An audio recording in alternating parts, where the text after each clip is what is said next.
What I do know is this.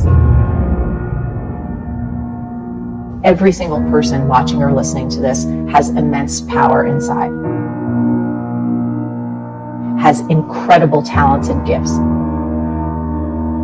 has incredible capabilities that they don't even know exist right now.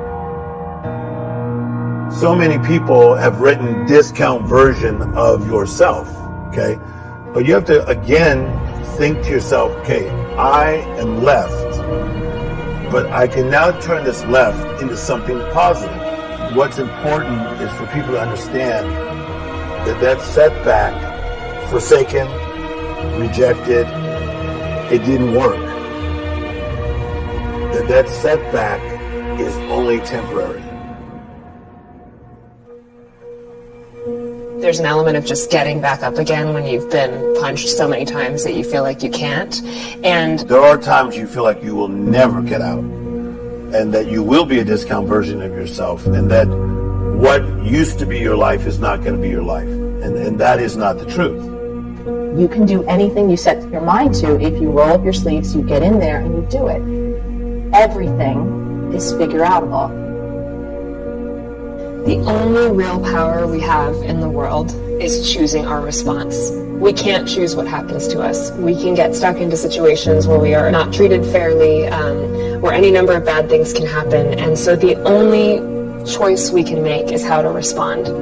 And I find that that knowledge gives me so much freedom, because if something bad is happening to me that I can say is beyond my control, I can say, well, at least, I have the power in my response to show the world what kind of person I am. In the moment, we have to work with what we have, like to just alchemize the anger, the frustration, someone putting you down, and to use it as a positive and productive vehicle to help you move ahead.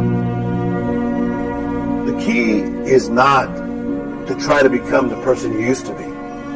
And you may have heard this saying that I say, a comeback is not a go back. So I win or I learn, but I never lose. What does that mean? It means that no matter what situation I put myself in, either I'm going to be a baller and I'm going to knock it out of the park, or I'm going to learn a ton.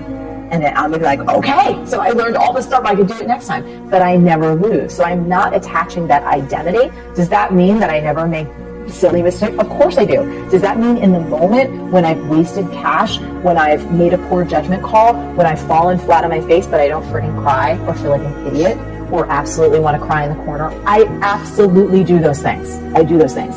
But then the moment I actually take a breath and have a little perspective for a moment, I'm like, okay, I win or I learn, but I never lose. And that allows me to get back up, contextualize it, and keep on trucking.